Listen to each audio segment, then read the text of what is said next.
નવસારી જિલ્લામાં પણ આગામી 16 તારીખથી 22 તારીખ સુધી જિલ્લાના અલગ અલગ વિસ્તારોમાં યુનિટી માર્ચ હેઠળ પદયાત્રાનું આયોજન કરવામાં આવ્યું છે। દેશના લોખંડી પુરુષ એવા સરદાર વલ્લભભાઈ પટેલની 150મી જન્મજયંતિની ઉજવણી નિમિત્તે સમગ્ર ભારતમાં યુનિટી માર્ચ પદયાત્રાનું રાષ્ટ્રીય સ્તરે આયોજન થઈ રહ્યું છે,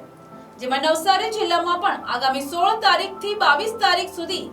જિલ્લાના અલગ અલગ વિસ્તારોમાં પદયાત્રાનું આયોજન કરવામાં આવ્યું છે।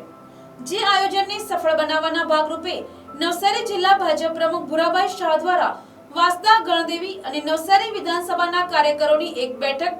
નવસારી કમલમ ખાતે રાખવામાં આવી હતી, જેમાં આ પદયાત્રામાં મોટી સંખ્યામાં લોકો જોડાય અને લોકોમાં અને યુવાનોમાં એકતા, દેશભક્તિ અને ફરજ ભાવના જાગૃતતા આવે, સાથે દરેક પદયાત્રામાં 5000 જેટલા લોકો જોડાય એ રીતેનું આયોજન કરવાની પણ સૂચના આપી હતી। આગામી 16મી તારીખ લઈને 22મી તારીખ સુધી આપણા દેશના લોખંડી પુરુષ અને એકતા પુરુષ એવા સરદાર વલ્લભભાઈ પટેલના 150 વર્ષ પૂર્ણ થતા નવસારી જિલ્લામાં 4 વિધાનસભામાં અલગ અલગ ખૂબ મોટી સંખ્યામાં પદયાત્રા કાઢીને શ્રી સરદાર વલ્લભભાઈ પટેલનું જન્મદિવસ ઉજવવાના છે। તેમાં નવસારી જિલ્લાની આજે મેં વાસદા તાલુકો, વાસદા વિધાનસભા, ગણદેવી વિધાનસભા, નવસારી વિધાનસભાની 3 વિધાનસભાની અંદર અમે અમારા કાર્યકર્તાની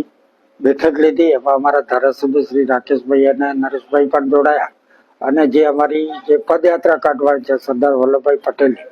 એની ખૂબ સારી રીતે લગભગ એક પદયાત્રામાં 5000 ઉપરાંત લોકો જોડાશે એ રીતનું અમે અત્યારે આયોજન કર્યું છે અને અમારા પાર્ટીના તમામ કાર્યકર્તાઓને એ રીતની જવાબદારી સોંપી છે। અલગ અલગ જગ્યાઓ પર એ શોભાયાત્રાનું અભિવાદન પણ કરવામાં આવશે અને ખૂબ સારી રીતે એની ઉજવણી કરવામાં આવશે એ રીતે અમે કાર્યકર્તાઓને કામગીરી સોંપી છે અને ખૂબ સફળ કાર્યક્રમ થશે એવો અમને મારા કાર્યકર્તાઓ ભરોસો અને વિશ્વાસ છે। Bureau report, NTC news, Navsari.